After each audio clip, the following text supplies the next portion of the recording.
It happened on an ordinary day, as most nightmares do. I'd been biking along a quiet stretch of road, enjoying the solitude, when out of nowhere a sharp impact hit me from behind. My world spun, pain seared through me, and everything went black. When I woke up, I was disoriented, lying on a worn-out sofa in an unfamiliar, dimly lit room that smelled faintly of lavender and antiseptic. The walls were lined with framed photographs of the same elderly woman, each one capturing a face that seemed frozen in time. She was sitting beside me, her wrinkled hands folded neatly, a smile that tried to be warm but was unsettling instead. "Oh, you're awake," she said with a sigh of relief. "I'm so sorry about the accident. I hit you with my car and you were in such bad shape. I couldn't leave you alone, so I brought you here. I've been taking care of you for 4 days now." Her words lingered. 4 days. My head felt fuzzy, but flashes of the accident returned. The pain in my body agreed. I must have been out for some time.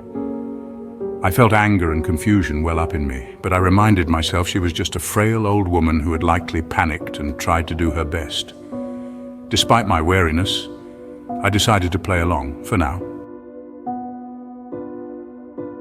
Everything seemed fine, more or less, until the night fell. My room was next to the staircase and the house was creaky, every sound amplified in the stillness. Around midnight, my bladder forced me out of bed. I fumbled my way to the hallway, only to realize the bathroom was downstairs near the living room.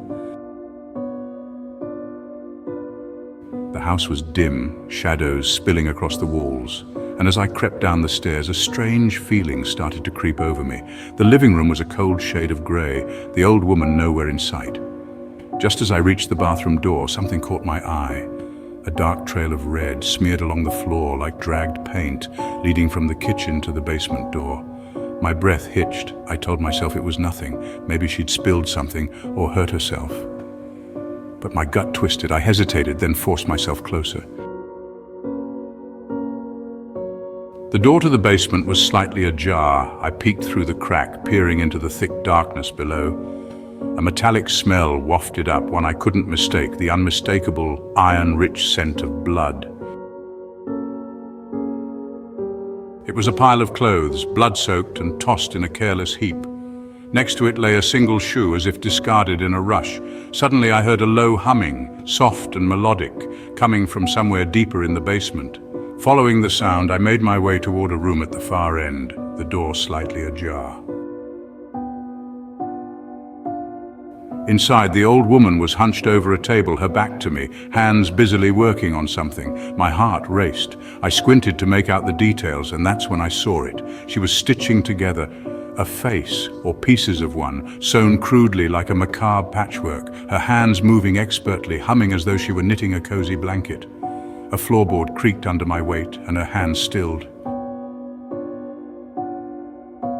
Slowly, she turned to face me, the twisted skin mask still dangling from her hands, her eyes wide with something between surprise and glee.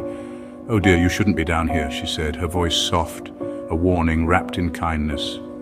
Frozen in terror, I stammered something about needing the bathroom, but she only smiled, setting the mask down and stepping toward me.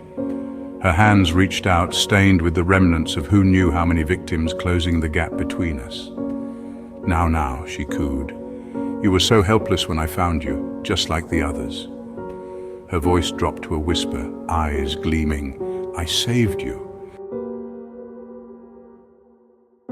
I wanted to run, to bolt back up the stairs and out into the night, but my body wouldn't move. She was closer now, the scent of blood and antiseptic filling my lungs. Her gnarled hands clasped mine, ice cold and unyielding.